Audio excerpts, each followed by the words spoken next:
Hello, everybody, and welcome back to Beacon Pines.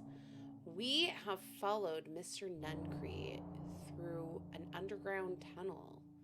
Underground secrets, to be exact. We are going to figure out what's going on. There's still a mystery to solve, and the dynamic trio is on to him. So let's find out what's going to happen next. But before we begin, if you are not subscribed already, make sure you smash that subscribe button to stay up to date on all of my awesome content. The cold, hard truth. Oh. Beck leapt up, allowing the suction to yank her into the dark. Dimness eclipsed around her like the shutter of a camera as she seemed to cover great distance in mere moments. Her only points of reference were glints of upcoming turns, which approached with frightening speed, only to carom her gracefully along. She heard the tinny, distant echoes of Rollo's glee. Once she stopped fighting against it, the ride was impossibly smooth. Then, all of a sudden, as if minutes had passed in an instant, light blazed into view. A burst of wintry air snuffed across her face, and she was flung out into the cold. Wait a minute. We've been here before.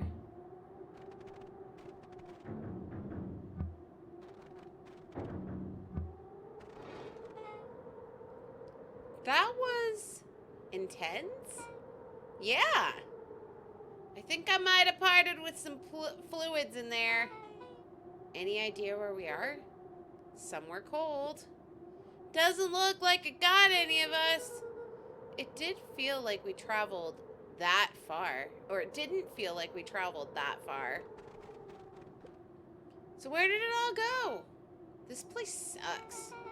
Why would anyone even want to blow something up out here? Only one way to find out, I suppose. We've got to catch up to Nuncree. I think he went this way. Okay, let's go find Mr. Nuncree. This looks familiar, yeah. Maybe we can clear up the snow. No time, Nuncree's getting away. Are you sure you don't want to clear off the snow? It's Beacon Pines. Oh. Okay, this is starting to feel really familiar. I may not be the most well-versed on all things Beacon Pines, but this does look like some sort of frozen replica of the town. Ah, I got it.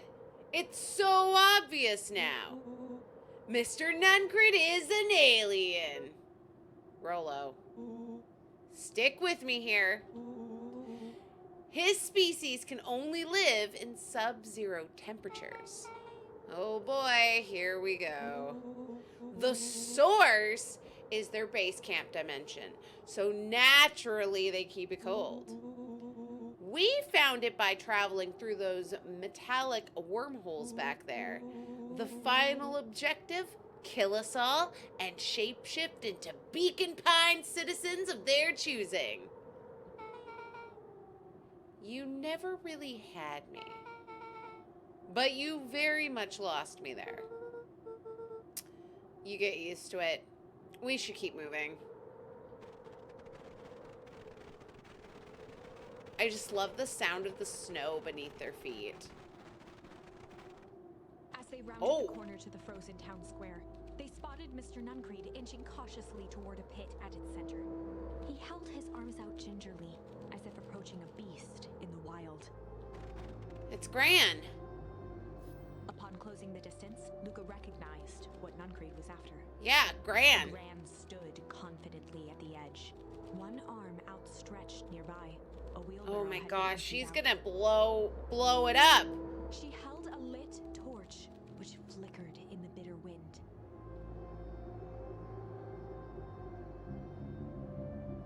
Juniper, I don't know what you think you're doing, but I assure you this is not going to solve anything.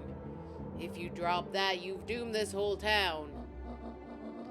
Oh, it wasn't me who doomed this town.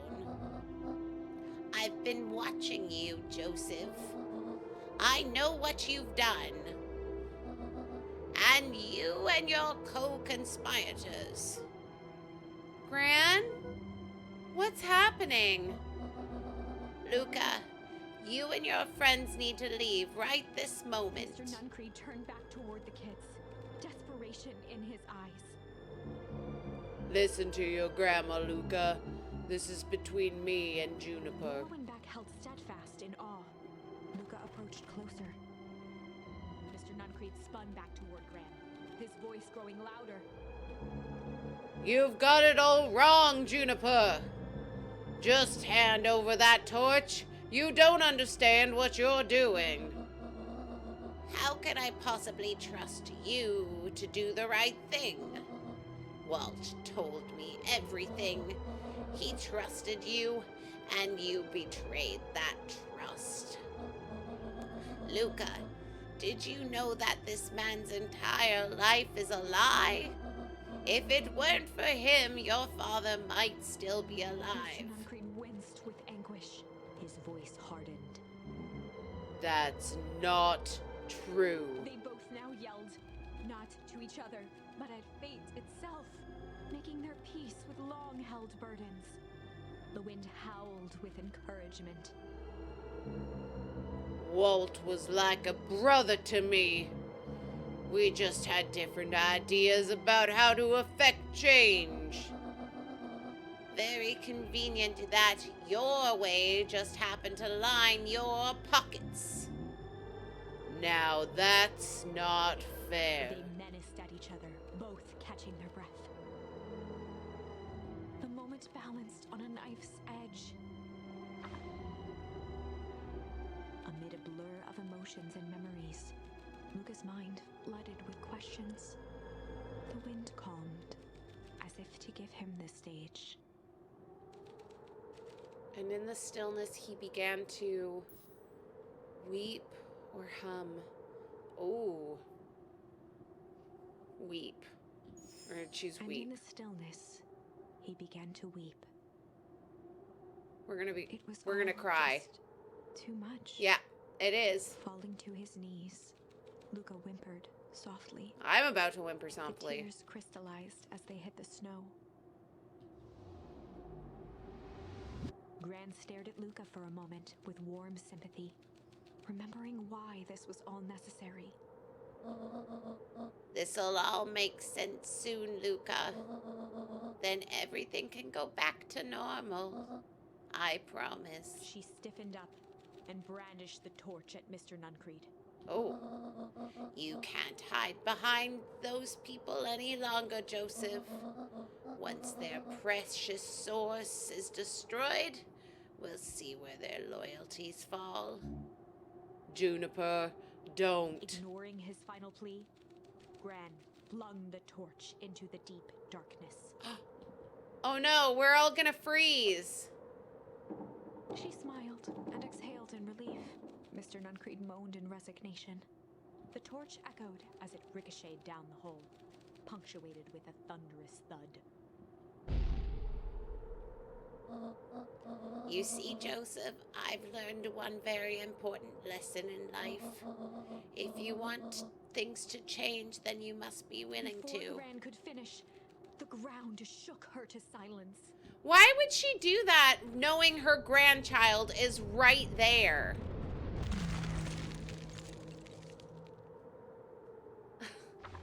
That doesn't make any sense! Gran only had time to spin around and run to Luca. Her attempt to shield him, an honorable but trifling act. Unflinching love, pitted against an unthinking horror. There was no contest. Her warm embrace froze in an instant. That is where they remain, fixed in place, forever. Yep. And so, our story ends on this melancholy scene. Of course it does. In a town brought low by its secrets, sits the frozen statues of a misguided band of meddlers. The end. Ah. Well, that was dire. Yeah, that's, On yep. the bright side, we finally figured out where all the ice is coming from. Now, Well, I already knew we where the just ice need was to coming find a way from. to deal with a mystic, unfathomable force of nature. Okay, so I chose the wrong one, and I'm pretty sure that is the only other option for me, if I recall correctly. Yes, it is. So, we're gonna do this again, but we're gonna pick hum. So, let's do this right. Alright. Hum. And in the stillness, he began to hum. After the death of his father, Luca had trouble sleeping. Each night, his mother would sit at the foot of his bed and hum a gentle melody. It was the only thing that could calm his mind. The only thing that, however briefly, could make it all seem okay. That melody pervaded every memory Luca had of his mother. Shivering in the raw snow, he began to hum it out loud.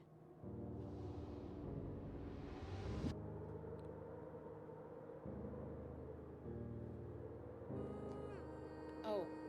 I'm glad he's doing it, because I was like, oh no, if I have to hum, it won't sound like this.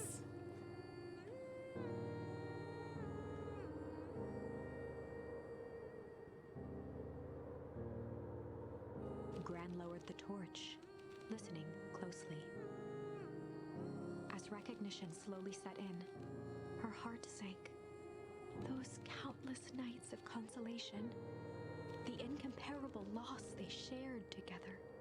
She let the torch fall to the snow and sizzle out. Oh. A few steps toward Luca was all she could bear before dropping to the snow herself. Through a flood of tears, she began to hum along, note for note.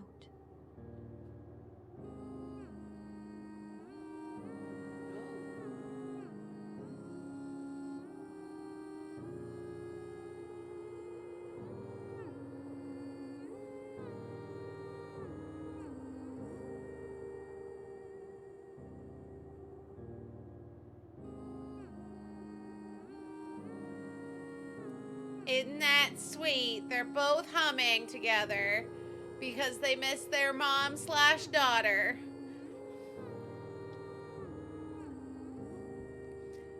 I can't imagine what Rollo and Beck are thinking. They're like, what is happening right now? This is mental. I know I would be.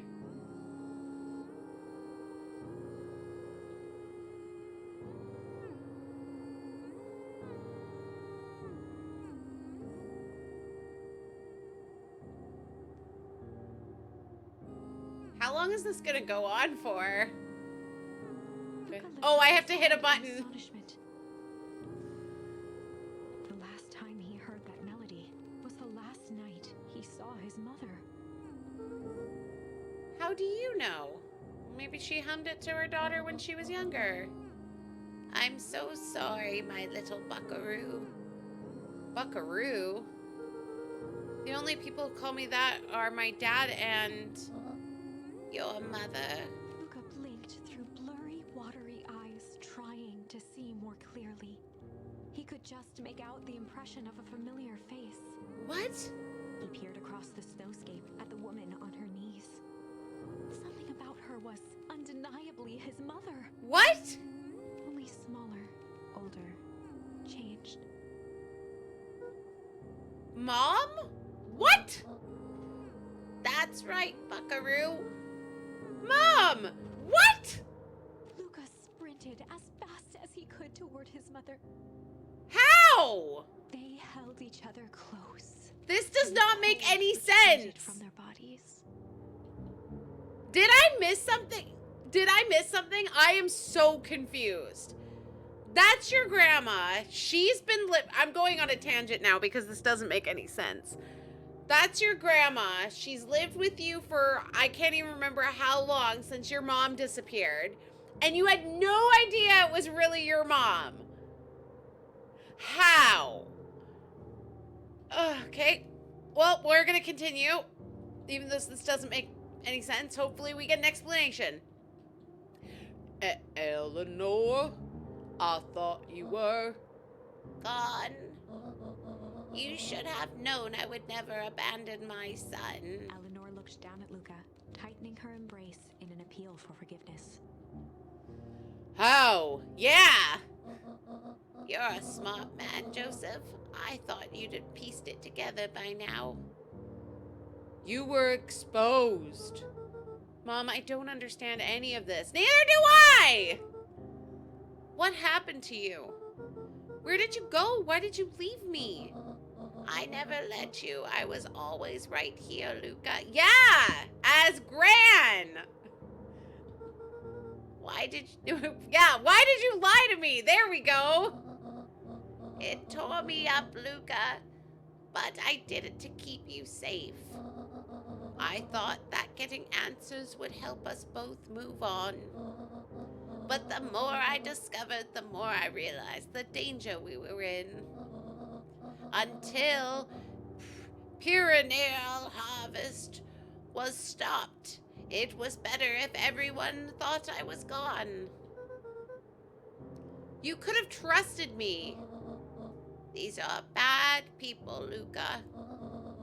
They won't stop until they get what they want.